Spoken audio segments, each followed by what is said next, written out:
elkészítése is egy jó piszmogós feladat lesz.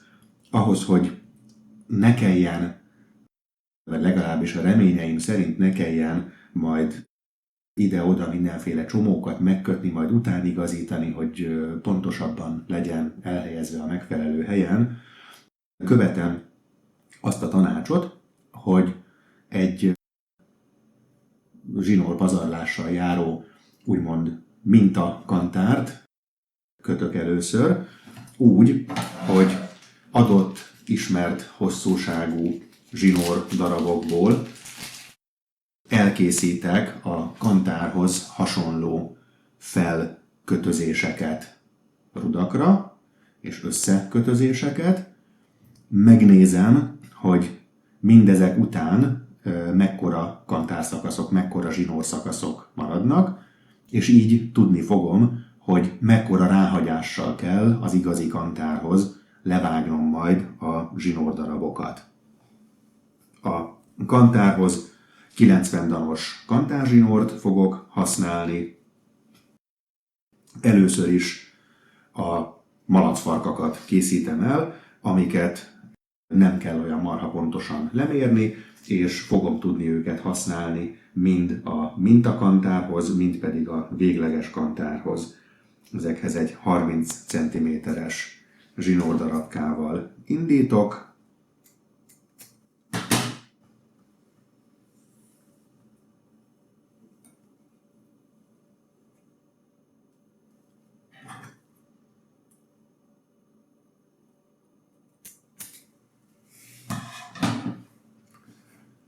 A mintakantárhoz egy is elég lenne, de most mindjárt 2-t elkészítek. Fogom ezt a 30 cm-es darabkát, félbehajtom, és a végét egy csomóval lezárom, és ennyi.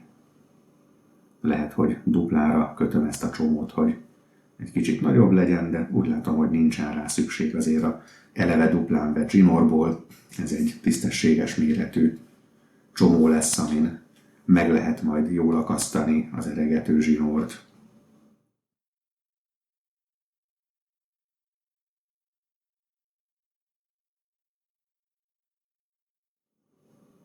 Lássuk, hogy sikerül egyforma hosszúra csinálni őket. Fogjuk rá.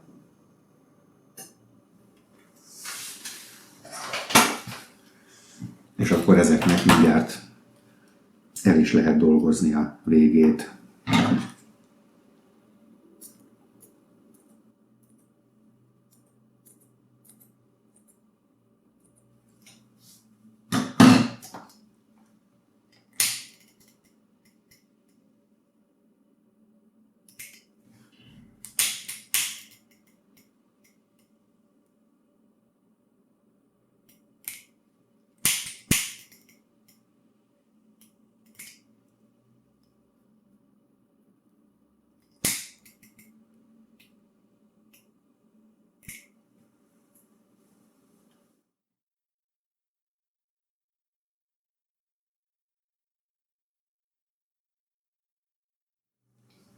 A kantár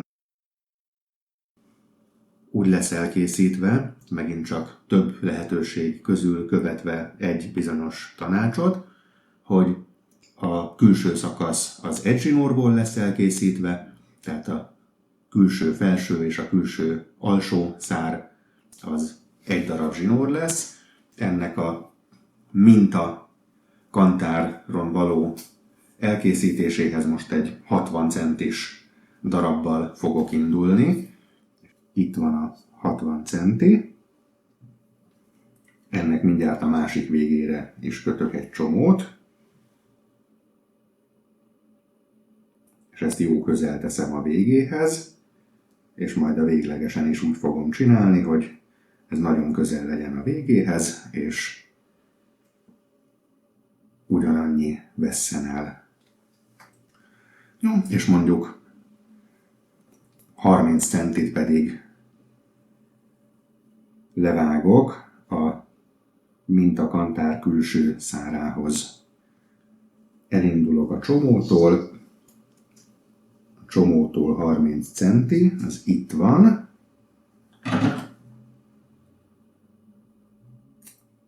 és akkor ennek is most a szabadon maradt végéhez jó közel egy kis csomót kötök. Ígyni. A mintakantárt most megpróbálom felrögzíteni egy vágási maradék rúddarabra. A leendő alsó és felső szárat, azt egy rúdra fogom, ilyen klipszeknek a két oldalára föltenni, és a leendő belső szárat pedig egy másik rúdra, úgy, mintha ez lenne a belépőjél, és a másik rúd pedig a gerinc darab lenne. Ilyet se csináltam még, de itt most azt imitálom, minthogyha egy svábhurokkal lenne rá rögzítve ez a darab. Átrakom fölötte, visszahozom alatta, átemelem a bejövő szár fölött, visszahozom alulról, majd fölülről jöve átdugom ezen a virtuális hurkon, amit az előbb létrehoztam, ígyni, és akkor most itt van a hurkom, és már csak szorosra kell húznom, hogy ott a csomó megszoruljon. És akkor most ugyanezeket a kantárnak a külső szárán, aminek a két vége lesz erre a egy rúd darabra fölrögzítve. Itt van a virtuális hurok, szorosra húzni, és helyben van.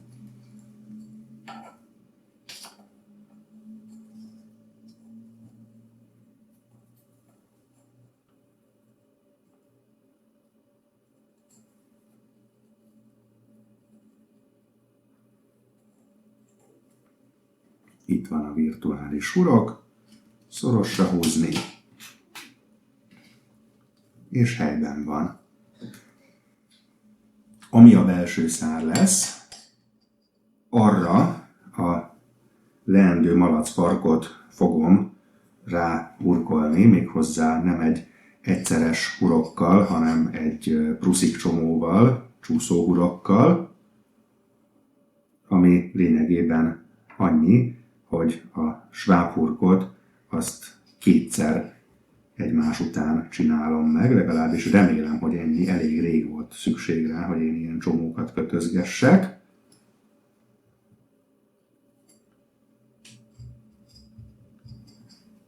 Ígyni.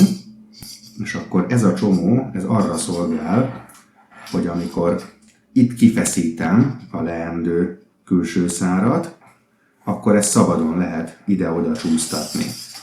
Ha viszont innen megfeszítem, akkor ez a csomó itt rögzíti magát, és most már nem tud elcsúszni rajta, hanem az adott pozícióban marad, de hogyha szükségem van rá, hogy állítsak valamit a kantáron, akkor ismét csak itt kell feszesre húznom, és akkor már is itt odébb tudom egy kicsit húzni, és újra megfeszíteni, és akkor ebben a pontban ilyen szárszögekkel fog rögzülni a leendő helyén.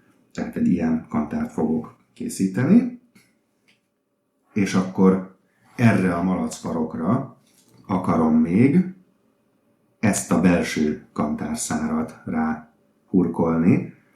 Igen, ezt úgy terveztem igazából, hogy a belső kantárszárnál ott majd előre kötök egy hurkot, mielőtt levágok hozzá egy darabot, és úgy csinálom meg.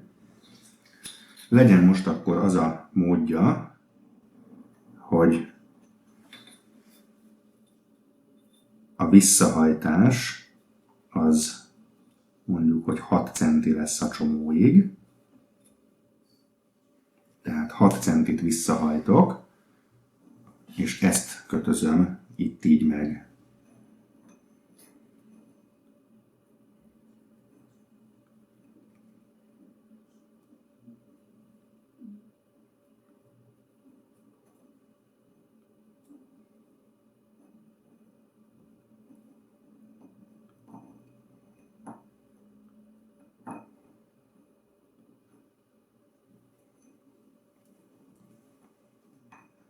és akkor ez lesz majd még ráhurkolva arra a kis malacfarokra,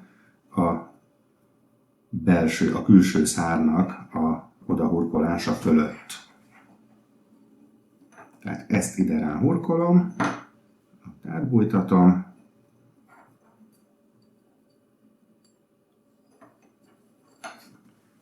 és akkor ez ide fog jönni.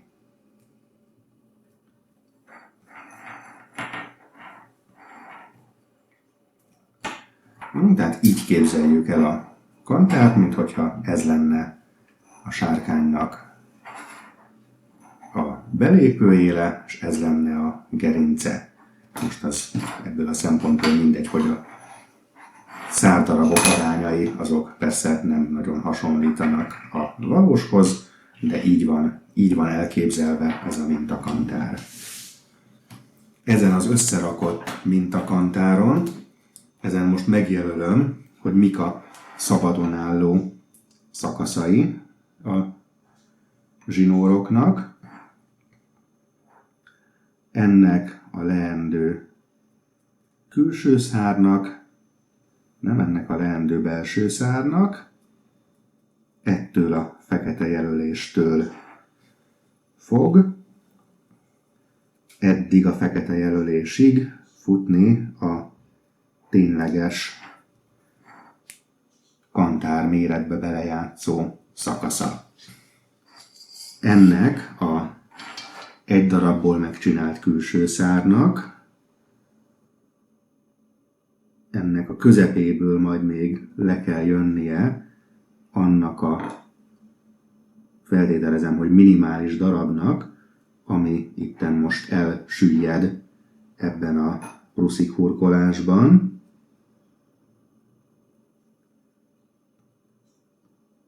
De azért ide fölteszem ezt a jelölést, mert mindig meglepődöm, hogy egy csomóban milyen sok zsinór el tud tűnni. És tehát annak a darabnak a kivételével fog futni innentől idáig. És most pedig lássuk, hogy ha leoldom a mintakantárt a helyéről, akkor mi marad az eredetileg elkészített szakaszokból.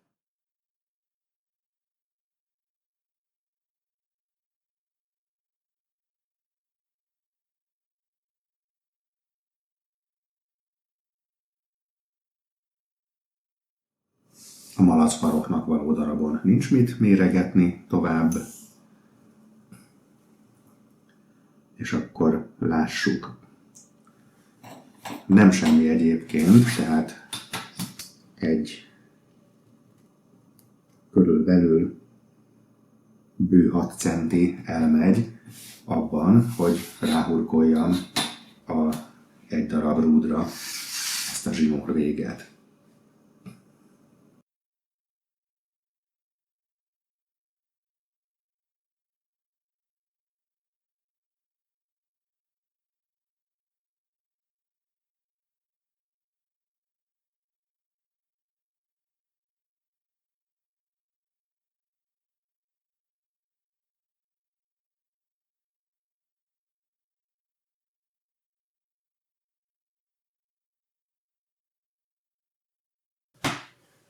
No, hát akkor célegyenes. Kiszámoltam a kantárnak a remélhetőleg megfelelő méreteit, és következik a kantár megkötözése.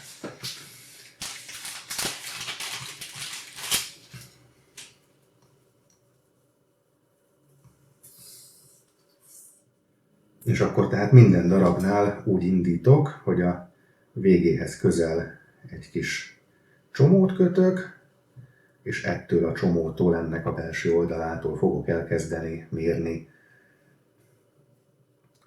a rövidebbik darab, a kantárnak a külön darabból álló belső szára, ahhoz akkor 816 mm kantárzsinórra lesz szükségem.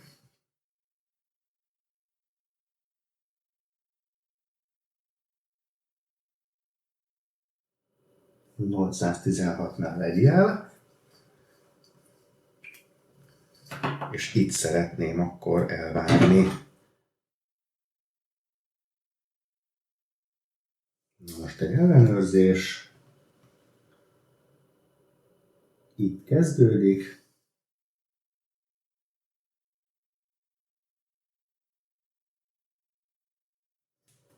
Oké. És akkor ugyanekkorára szeretném a következőt, ezt is még egyszer megnézem. Jó lesz nekem így ezekkel a méretekkel. És akkor ezeknek ezen a végén lesz egy 6 cm-es visszahajtás. És akkor itt lesz szükségem rá, hogy egy hurkot kössek.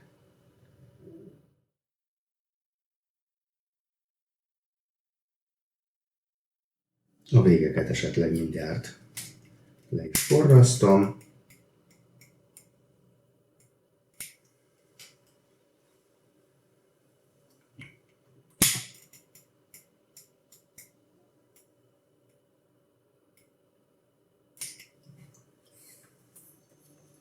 Innen is 6 centit vissza.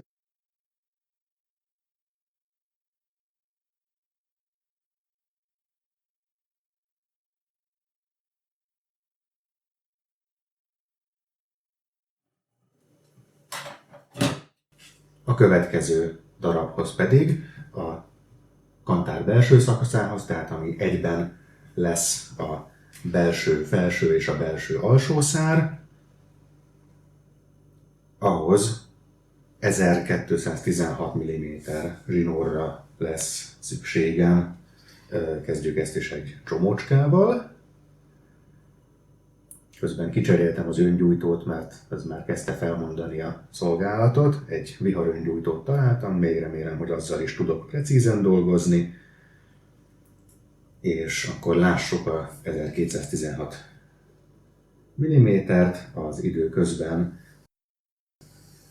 kigombolyított és kicsavartalanított kantárzsinórból.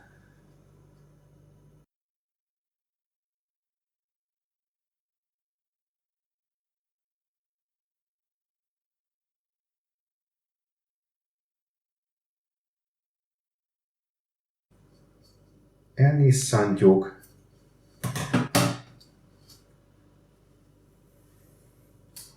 És még egyszer ellenőrizzük a százat, azt már nem kell még egyszer megnézni.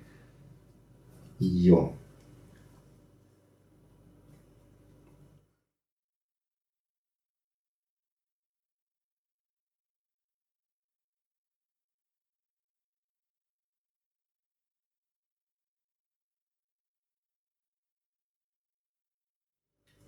És akkor mielőtt vágnám, összenézem az első darabbal. Elindulok tehát úgy, hogy együtt megfogom a csomókat, azonos pontról indul, és akkor együtt feszítés nélkül simítom. Jó, ez pontosan ugyanakkora, ahol a jelölés van. Akkor ezt is most feszítés nélkül itt behajlítom, és elnyesem. Ezeket a végeket is egy kis csomóval lezárom.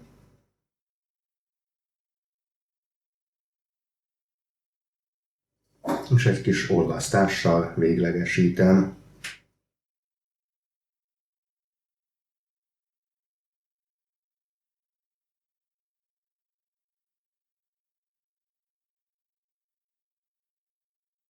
Ezzel megvannak a kantár építőelemei, meg a korábbi próbakantárhoz csinált malacfarok. És akkor el lehet kezdeni a kantár felkötözését. Ide készítettem magamnak a kis puskát hozzá, hogy hogyan is kell megcsinálni a egyes daraboknak a felkötését, és akkor lássuk a belső szárakat. Az itt sokkal nehezebb lesz, mint a kilógó rúddarabon, mert a vitorla maga az útban van, de azért majd csak sikerül valahogy. Aha, meg nem csak a vitorla van útban, hanem az a darab is a gumizsinór, amivel a szegélyt rögzítettem, amivel a szegélyzsinórt rögzítettem.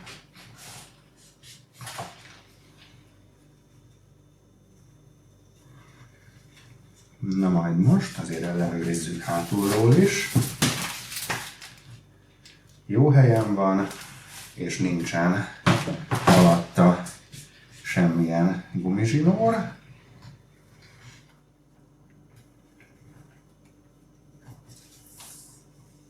Egyszer.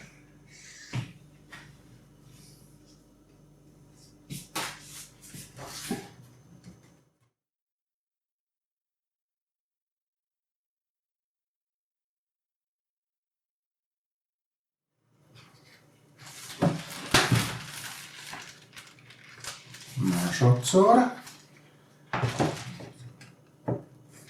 Jó. Belső szárak helyben vannak.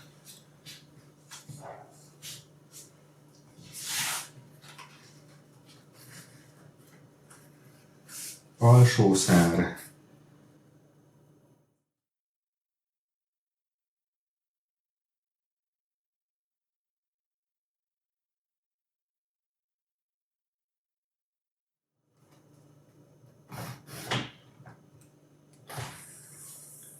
Ide.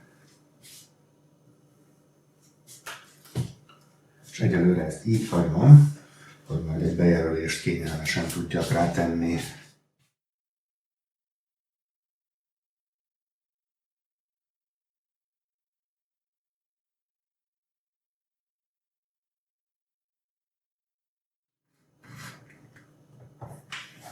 Itt van a második.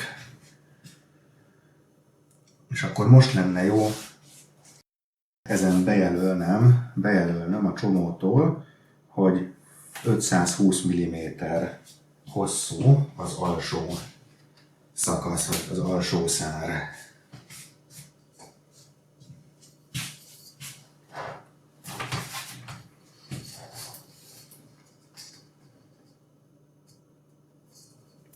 Itt indulok.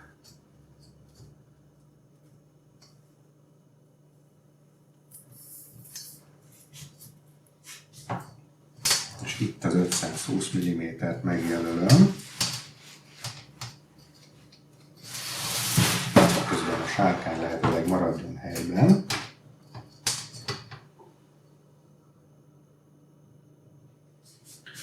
Itt is megjelöljük az 520-at.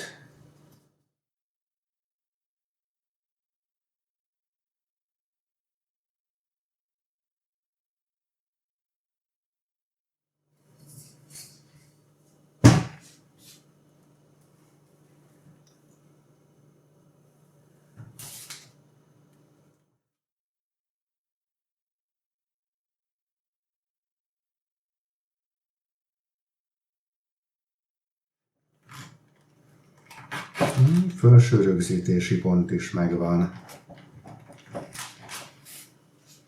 Így. És akkor itt lesz majd, ahol összefutnak a kantárnak a szárai. Most nézzük meg, hogy eddig mennyire sikerült pontosnak lennie. Idáig most 555 mm-nek kéne lennie, illetve egy icipicivel többnek, mert hogy majd még a pruszik csomóban ennek egy része elvész ennek a távolságnak, ami itt most rendelkezésre áll. És valóban 562 mm körül vagyunk, úgyhogy jó lesz alapvetően.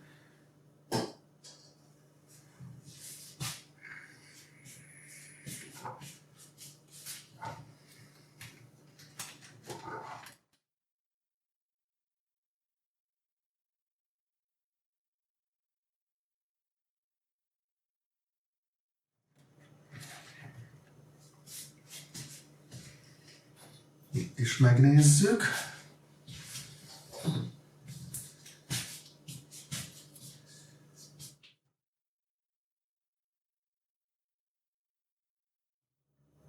...561-2 mm. Úgyhogy most ezt a jelölést, ezt egy kicsit láthatóbban is szeretném csinálni egy ilyen kis festékes kültéri permanens markerrel. Tehát egy pár milliméterrel erre a fekete jelöléstől ide kell nekem egy jel, hogy ez lesz majd a kantárnak az alapértelmezett feltoldózási, felpruszikolási pontja.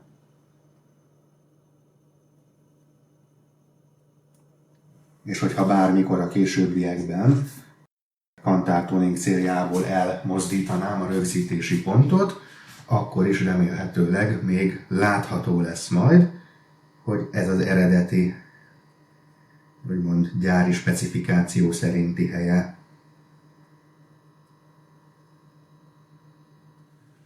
Egyébként, ami a gyári specifikációt illeti, a kantár, amit készítek, az nem az, amit a sárkány eredeti tervezője szánt hozzá,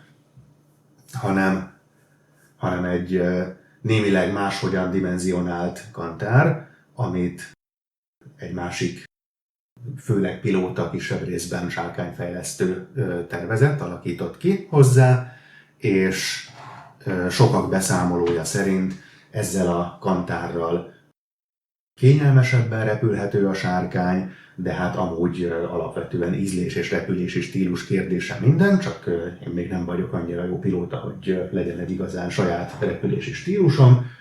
Minden esetre a meglévő sárkányom szintén ezekkel a kantárdimenziókkal van elkészítve, úgyhogy erősen gondolkodtam rajta, hogy most a úgymond hivatalos kantárt csináljam meg, de aztán arra jutottam, hogy azért alapvetően valószínűleg jobban fogok járni mégiscsak ezzel az alternatív kantárral, tehát maradok most ennél. Közben akkor várhatóan kellően megszáradt az a kültéri festék,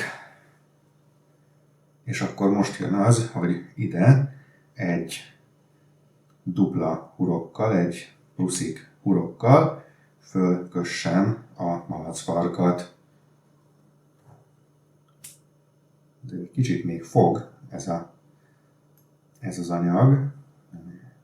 Jól átítattam festékkel. Most a másik oldalt azt még hagyom tovább száradni, amíg akkor az a dolgom még, hogy ezen az oldalon ide felkössem a kantárnak ezt a szárát, a belső szárát.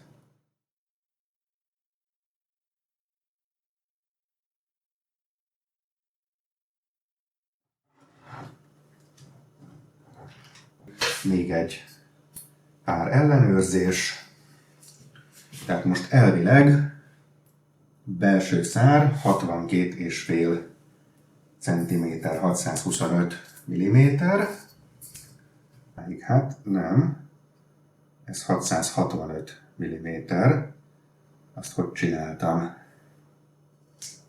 Jó, akkor itt meg még valamit valószínűleg át kell dolgozni. Majd még utána számolok, hogy itt mi csúszhatott el, és lehet, hogy változtatok rajta.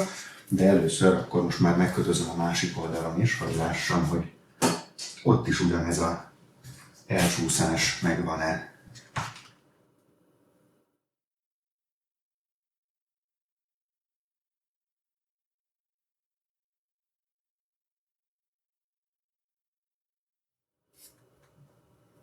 És akkor lássuk itt is a méreteket még egyszer.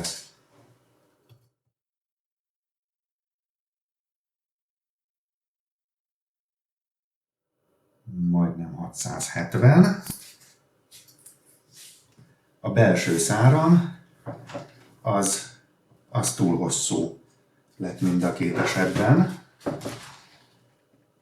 Ennek nyilván ahhoz van köze, hogy az elején, amikor levágtam, akkor ugye ezt a kis darabkát, a visszahajtós hurok részét, azt máshogy csináltam meg, mint ahogy optimális lett volna. Nem eleve kötöttem rá egy hurkot és annak a végétől mértem, hanem utólag csináltam meg ezt a hurkot.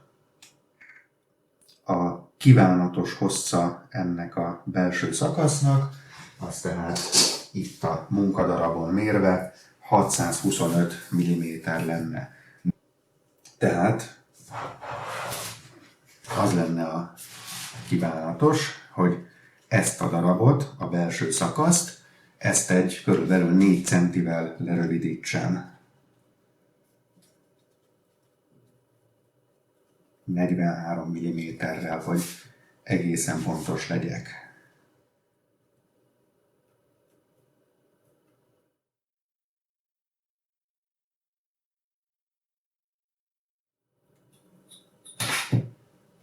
És akkor most egyelőre csak lazán megkötözve, lazán megcsomózva megnézem, hogy mi történik, hogyha ott, ahol korábban 6 centit hajtottam vissza, ott most igazából 10 centit hajtok vissza.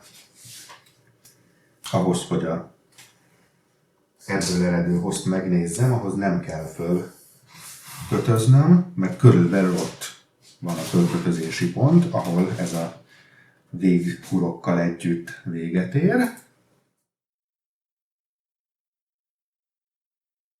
Jó, ez most így lényegében a 625 az stimmel.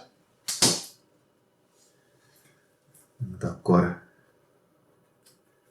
egy nagyon picit meghosszabbítva, hogy ami még majd ott a végén a felburkolásban elmegy, az visszajöjjön, ezt a csomót szorosra húzhatom.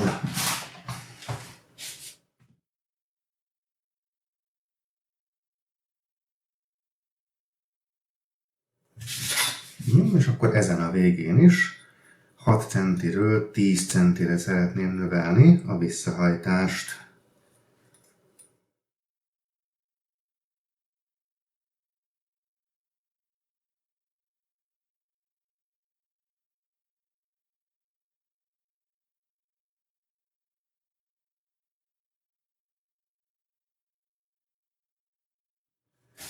Jó, én úgy ítélem, hogy ez belül van a hibahatáron, belül van a kívánatos tolerancia értékeken, és vegyük úgy, hogy a sárkány előállott, és most pedig függöny. A mai munka tanulságaként elkönyvelhetem, hogy ahol elszámítottam magamat, és kurvítani kellett a kantáron, ott egyszerűbb lett volna a vázra már ráhurkolt végét felbontani, és onnan vágni egy kicsit, de így is jött egy működőképes eredmény. A következő epizódban néhány leges-legutolsó simítás után kipróbálom az újonnan elkészült sárkányt. Addig ne felejtsétek el lájkolni, feliratkozni, megosztani, stb.